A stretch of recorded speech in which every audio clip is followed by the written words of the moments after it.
We've got a wonderful panel here. No pressure panel, absolutely none at all.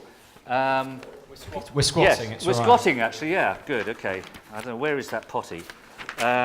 So, here we go. Where are we? Piers North. Stick your hand up, Piers, so everybody can see you. Group Digital Director at Trinity Mirror. Joined the publisher 2014 after 9 years at Yahoo when you did everything from running ad solutions to planning and strategy. And he's been in digital advertising your entire career. As has Katy Eckersley. Stick up your hand, Katy Eckersley. Katy Eckersley. Katy Eckersley, that's a good way. Digital media expert. Most recently most recent experience was doing... oh, hi. I had no idea. There was a bathroom there. It obviously was that film. Yeah. Sorry. Sorry, that was very un-PC. I apologise. Katy, stick your hand up again. Right, there you go. Most recently looking after Sky for Mediacom. Before that, doing P&G at Starcom. And finally, in the middle, Prash, CEO and co-founder of Rezonence. Used to be in the city, he's all right now. Most interesting thing about Prash, actually, I love this. You go to the bottom of his LinkedIn profile. He did his gap year. He did a year working for the Atomic Energy Authority in his gap year. Not what your normal, typical gap year student does. And I think it says you were working on the fusion program, whatever that means. Right. You've ended up in media. What went wrong? I know. It was too exciting working on fusion programming, whatever that is. Right. Okay, we've had a lot of great stuff from the guys from TMW, from D, and from us. Let me start with the Coalition for Better Ads, because some of the things that Richard, Jeff and Andrew were talking about, kind of, about decreasing relevance. Dee was talking about propensity to ad block and all that kind of stuff. Do you think the Coalition for Better Ads is going to solve some of these problems? Are you optimistic about the Coalition for Better Ads? Or is it a kind of, Google and other big industry players playing judge and jury? Piers, let's start with you. Start with the publisher at the bottom of the food chain. Well, I guess it will be good for Google and Facebook. I'm not entirely sure about everyone else, so I guess it depends which your perspective is. I guess my biggest bugbear with that is the coalition with all their logos up front. I can guarantee we probably take some of these so-called bad ads, and I can almost guarantee that some of the brands on said Coalition for Good Ads are paying us and incentivising us to run those good ads. So for me, it's a kind of, I kind of get frustrated a little bit with brands kind of talking the talk, yet they don't necessarily walk the walk. If they don't want those ads, don't put them in the market, because it's very difficult for publishers at the bottom end of the food chain to drive the market, because if we turn around and say we're not going to take them, I'm probably not going to be a hero for very long in my business, and I can guarantee you another publisher will take them. So it's kind of and also the other thing I'm concerned, especially on the Chrome ad blocking side, is I operate on the basis of freedom of choice. We run a number of websites, reach 30 odd million people a year. Our engagement is going up, our user growth is going up, yet allegedly we do the worst thing in Christendom about running bad ads. And I kind of feel if people want an ad-free experience, they have the BBC to go to. But if people want to read what's going on in their local environment, they tend to come to us. And the idea that someone takes control out and therefore disrupts the business model in an industry that is already struggling, I'm a little bit uncomfortable with. Okay, all right. That's the publisher view. Katy, pass the mic. Got a mic? Yeah. Hello. What's the media agency view? I think if you look at the percentage of where ad spend goes, so I think 60-70% of that goes to Facebook or Google at the moment, and the remaining 30% is the rest of the internet. There's two different kind of things at play here. With Facebook and Google, it's around transparency and knowing exactly where we're running. Obviously, the issues a few months ago with YouTube running in front of inappropriate content. And then you've got the rest, which is a lot more measurable, so we can measure a lot more there, so we do measure more. So looking at all sorts of things from ad clutter to where we're appearing, whether we're in view, etc. So I think there's two different issues at play here. So better ads means getting rid of things like pop-ups or disruptive ad experiences that people don't like, but it's also looking at the lion's share of where our money's going, which is Facebook and Google, making sure that we know what's running and where, because at the moment it's a bit of a blind spot. So typically, how much of your ads you don't know where they're running? We know whether 30% are running. We've got quite a good idea. So but the 70%? Yeah, you don't get a clear view exactly of where that's going, That's a lot. Yeah, yeah. There's things in place to improve that, but at the moment it feels like the power is sitting with the Facebook and Google because they are kind of cherry picking and controlling what metrics they're sharing, whereas we can measure a lot more in the 30% because people are signed up with the likes of IAS and Moat, which means that you can get access to a lot more metrics. So the power is sitting at the moment with those two big players that aren't necessarily from advertising. Okay, pass the mic back to Prash. What did you think when you saw that stuff from D about the coalition, and then some of those great ads that we saw from TMW guys? Don't see too many of those, do we? No. I mean, I've discussing Coalition of Better Ads, Lean, is something I've done quite a few times now, I think, with the IAB. And what I sort of go on about, I suppose, to some extent, is it's focusing on the ad, not on the experience. A lot of these things, I mean, even though they've done that research, what you've got to look at is the overall experience, in my view, is what are the users getting in return. Yes, sometimes they have to see some ads, sometimes they have to pay. I mean, Rezonence Free Wall, it's all about trying to build a more equitable sort of value exchange proposition. I thought you weren't doing any ads for Rezonence. No, I'm the CEO of, I can't help it. I'm blocking that one, all right? Okay, Yeah. Okay, sorry, no more. But the point is, what I think we need to look at is, it's like with Lean and Coalition Better Ads, is it a better experience if we have 20 good ads on a page, right? That's not a better experience, I think, to most people. Certainly if you're on your mobile phone, you're going to start blocking ads, and that's why they block ads in Asia, because data is expensive. They block ads because it's taking up their data, not because they can't tolerate seeing ads. In the West, it's relatively cheap. All right. So let me go back to the kind of basic premise of the whole this afternoon. Is it time for digital to grow up? So assuming you agree with the question, we'll start with you, Piers. But it's not mandatory to agree with the question. Is it time to digital to grow up? What constitutes grown up? Do I agree with it? I guess my problem with the term grown up, it suggests a kind of biological process at which the journey stops. And I think we can beat ourselves up in digital, but the truth is, since 1994 or whenever the first ad ran, the industry changes its skin every 6 months, and I can guarantee that we would be very grown up if in 1994 we agreed the only ad that would ever run was a 468 by 60, and it would only be served by the publisher, and there would be no third-party ad tags. Google wasn't invented, there was no mobile, there was no video. We could have a Barb equivalent, and we could be living in a world which was very manageable and very staid.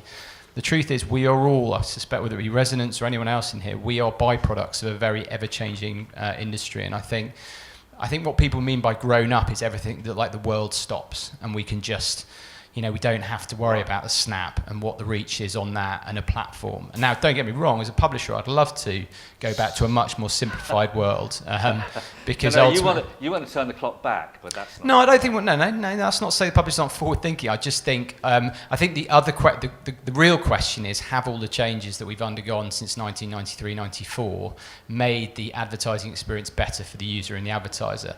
And I think that's a valid question, but the idea that we can sort of stop the evolutionary process and just grow up kind of, for me, is an end point. Your shoe size don't change, your voice doesn't change, but that's not the way digital works. It's going to change every single year. All right. So, Prash, do you interpret it the same way? We're getting a lot of different interpretations of growing up. It was a great question. Well, I mean, I think for me, when I see sort of about growing up, it's about sort of responsibility, I suppose, in a sense, sort of with that growing up. So I think what the brands now, because digital is becoming so big, they have huge budgets that are being spent, right? Talking about global digital budgets being nearly 200 billion. Now, I think it's actually very important that the brands know how that money is being spent. I think it's deeply responsible, actually, not to know where that money is going, because if you don't know where it's going, it could be going to places you really do not want that money to be going. I mean, like, people say, oh, like fraud, it's only about 10%. Well, 10% of 200 billion, even if it's 5%, is a big number. Sorry, 4%? Okay, well, it's still a big number. Still a big number. Not as big as it was. That's many billions. Now, okay, where's that? What's that funding? What's that funding? Is it funding fake news? Well, that's not great. Is it funding terrorism? Okay. That's not great. I think there needs to be a level of responsibility around that. So is your framing is great power should bring great responsibility? Is that what you're saying? And they're failing on that ground. Absolutely. Okay. Katy. Thank you. So for me, it means responsibility and maturity. So I feel like digital at the moment is sitting in its teenage years. With that time, loads of changes and excitement, and I think digital displays that. But also, with that time of your life comes a lot of turbulence and mistakes, and I feel like that has happened quite a bit recently, particularly with fraud and appearing in front of wrong content. So I feel like maturity is perhaps on the horizon, but at the moment we're not quite there. But Piers thinks we're never going to get beyond it's always going to be on the horizon, but you think that's quite a good thing? Well, I mean, I guess the risk is that maturity and grown-upness is Facebook and Google, right? Because if you want a very simplified view, and I hear what Prash says, but the truth is brands could stop fraud tomorrow.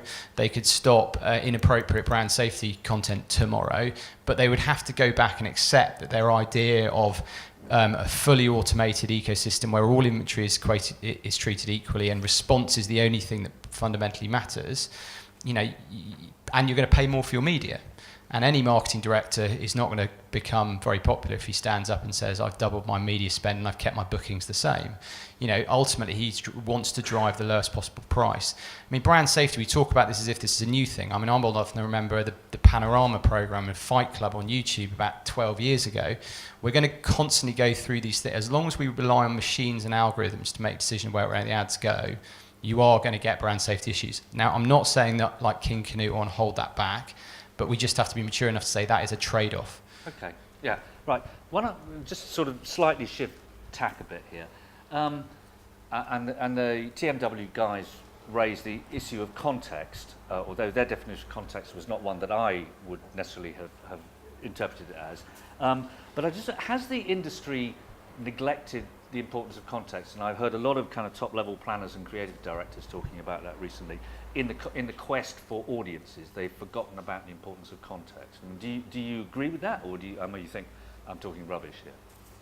So back to me. I don't. Go back to you. Okay. Have they neglected? Well, clearly, audience buying has been the default mechanism in digital now for since the ad networks rolled into town in 2005. That was at the point where certainly the idea that if you wanted men 16 to 34, don't advertise around football content. I've got this really clever technology that can get men on national rail inquiries and any other random site. Now, again, if the proof is in the pudding on last click and really, really cheap media, then that is what has driven the market to do it. Again, it's the question for me about whether those ad campaigns, whether all the money that we've ploughed into the ad tech ecosystem, whether we are now at a better place to reach men 16 to 34 than we were 15 years ago, where if you wanted them, you advertised around sport. Now that again, is just a question I think is worth debating. So yeah, for sure, they've audiences dominate over context, but I'm not necessarily sure that's the right or the wrong thing to do. Okay, Katy, I mean, spending a lot of money for Sky, chasing presumably some of these elusive 18 to 34 men? Yeah. I think a lot of it has chased it for scale purposes, meaning that you can reach more of those people across many different sites. But from a context point of view, thinking about mindset, so if you're on your phone and you're doing a functional search and you're taken onto a long tail site because it's there, it's a kind of function task-based search that you're looking for, you might be taken onto a site that you wouldn't normally go on, and it's quick and you might not notice the ad on there. But if you go onto a publication that you're going on daily, weekly, and you're seeing more ads on there, the mindset you're in, you're more relaxed, you've got more time, you might be more receptive to that than you might be otherwise. Prash, from Rezonence's point of view, how important is context? Well, I mean, it's very important, and I think one of the reasons why I guess the argument for audience has won out is simply because of the amount of marketing dollars that have been pushed into sort of selling the audience story by the big ad tech platforms, right? I mean, you go to so many sort of events and they're showing you charts and graphs. They've got people up there showing you like all this hard data saying why audience is so great. And actually on the other side, the people who generate the good quality content simply haven't had the firepower, and actually I guess to some extent I feel have been caught a little bit napping to some extent. The publishers, let's say the Newsworks body or the body doing, I forget what it's called, but the one for the magazines, they haven't really come out and said, no, it's all about context. They're beginning to now, off the back of some of the articles about brand safety and things. But for a long time, you've had nothing but a narrative about audience being the way forward and nothing really about context. And only now, really, context argument is sort of being made. And you know, you come across like lots and lots of brands who will say, well, look, you know, we wouldn't want our ad to be placed alongside this kind of, in this location, let's say it's a billboard or a TV program in front of this program. But again, digitally, they don't seem to know where their ads are going, and that's the kind of environments that they say no to in lots of other channels, they sort of effectively end up accepting digitally. Yeah. So again, that's part of this whole sort of, that level of maturity in digital doesn't really seem to exist yet. Okay, one of the things that Dee mentioned was, you know, the likely occurrence of Google building some kind of ad blocking into Chrome, and we've also heard about Apple developments on page control and things like that. That sounds as though the tech players are taking greater ownership of these issues. I mean, do you think advertisers and agencies need to reassert some form of control, and publishers maybe? Or is that possible? Oh, yeah, I mean, I absolutely believe that the rest of the ecosystem needs a say, because it would, and actually, I personally think it's very, very dangerous to allow Google and Apple to do what they're planning to do. I mean, I think actually Apple's move is much more dangerous, because Apple are just saying, look, any content on any website, we'll strip out everything, we'll give you a pure experience, you get just the content. Effectively, they're just sort of saying, well, it'll be like, you know, just a reader experience, you just get the content. That basically means they're kind of saying, well, we will show you the internet the way we feel the internet should look like to you, not the way the content creator or the website creator felt it should look like to you. And you know, you just imagine in the real world if as an analogy, if Visa was saying, well, actually, we believe that any transaction less than £1 is just not worth doing. In fact, we won't allow anyone to sell anything for less than £1 because we think it's sort of bad. It would just be unacceptable, and I think there's a level of control that they are exerting because they can. Okay, but Piers, can the, you know, the rest of the other players in the industry fight back? Well, I guess you're on a losing wicket there. I think the wicket is tough. It's like the West Indies. It's cracked all over the place. Right. Cricketing analogy yeah. wasted there. Yeah, no, I think it's a very tough wicket. I think, you know, the truth is, as media businesses, there are a lot of us. And I can imagine that if you had a company that published the New York Times, Trinity Mirror, the Melbourne Sun, the Toronto Star, the South China Morning Post, and we had one business globally, you could have a much better chance of fighting back. But as long as we remain as fragmented and divided as we are, I think it's very, very difficult. And that, I mean, you know, the point around publishers napping, I don't think it's a case that they were napping, but you know, history has taught us, whether it's airlines or cars, and in an era of globalization, consolidation is inevitable. Okay, publishers don't have scale, but agencies do, or WPP does, Publicis does. I think it needs to be a unified front, though, so I think everyone has to kind of take the same stance. So if you look at the example recently, when some brands chose to freeze their spend on YouTube as a result of the appearing against inappropriate content, only some did, not all did. So that wasn't a unified stance. So I think everyone needs to work together a bit better, and it is a challenge because there are so many agencies and publishers, but that's the only way I think you're going to go up against it. I mean, it's worth saying the irony of the whole Google YouTube phenomenon about brand safety was the people who got most affected were the publishers, because now what it's meant is where I'm happy to advertise on Facebook because it's a closed personal page and I don't actually know what I'm posting on my page and therefore what my ad is going against. It's meant they've turned around to publishers and going, oh, by the way, we don't like any really difficult news. And again, for news providers who are covering all the tragedies that we see and trying to hold governments to account about cladding around tower blocks, brands are saying, oh, actually, no, that's a little bit difficult for us to advertise against. So and I think it's a very sad fact that in a way, I think the agenda shot us in the foot on that, because they publishers that's where you're getting a lot of traffic for all this. Of course, real news as of opposed course, to fake news. Yeah. But it's the one thing that advertisers, they'd rather go against sort of Snapchat fluffy kittens. Yeah, but I mean, I wonder, is there a cultural issue at play here, which is that, you know, these new tech players and platforms don't really care or understand about the role of this kind of content and the role of advertising in the broader sense. They just don't care about it. They don't understand it. It's nothing. It's not their world. And is there a kind of, they have one view and you have one view, and the point where you might bridge those views is just not going to happen? I don't think we should expect. I don't expect them to care. I mean, that's not their job, is it? They've got an incredible business model. I think our challenge is to figure out how we fit into the ecosystem and make our value prop work for our users. And increasingly, that will ultimately mean people will have to choose whether they want to pay to access their content. Yeah. Prash, do you think that people choosing to pay to access content? Or free wall, I should say, Dom. Or free wall, of course. Trademark. All right, we'll let whitelisted. Okay. People paying for content, is that realistic? Well, some people will pay for content, but time and again, lots and lots of publishers have tried getting people to pay, and they will get a small proportion of their audience to pay, but basically the bulk of their audience will never pay. And regard whether you try. Well, I think that hypothesis only stands if the same amount of publishers exist. The hypothesis was always that if I want to read about Kim Kardashian's arse, I can read that from 40 different publishers free of charge. But if you take the hypothesis to its logical conclusion and says that 39 of those 40 publishers go bust, maybe you will end up paying to read about it. If that is the only way you can get that information, you may well end up paying. Oh, absolutely. In that sort of future where basically, well, the way we see it is in fact, it's kind of part of our sort of mission statement in a sense of saying, look, if the internet isn't fixed in the way it is, what you're going to end up is a ton of free, low-quality, fake content out there, and all the good actual that's reporting what we've got. will be behind a paywall Yeah. because it costs money to do that. So you end up in this dream of the future internet, which was meant to be free, everything available to everyone, will be completely broken. You'll have to pay for anything that's worthwhile, and everything else. I think Piers is arguing for some mega merger in the publishing industry. That's what you'd like to see. I think he's sort of saying it might happen. Katy, I wish.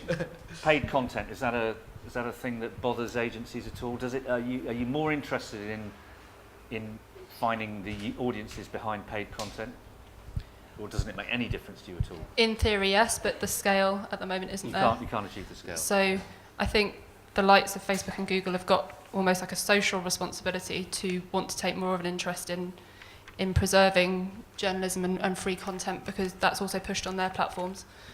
So I know the government have got some views on it as well about what their priorities and responsibilities should be.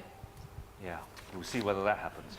Okay, I think we're running out of time, so we're going to have should we have a 10-minute break now? And then we'll reconvene here for the final session, which is neuroscience and a quiz. Okay, so a few drinks would be a good idea. So see you back in a few minutes. Thank you.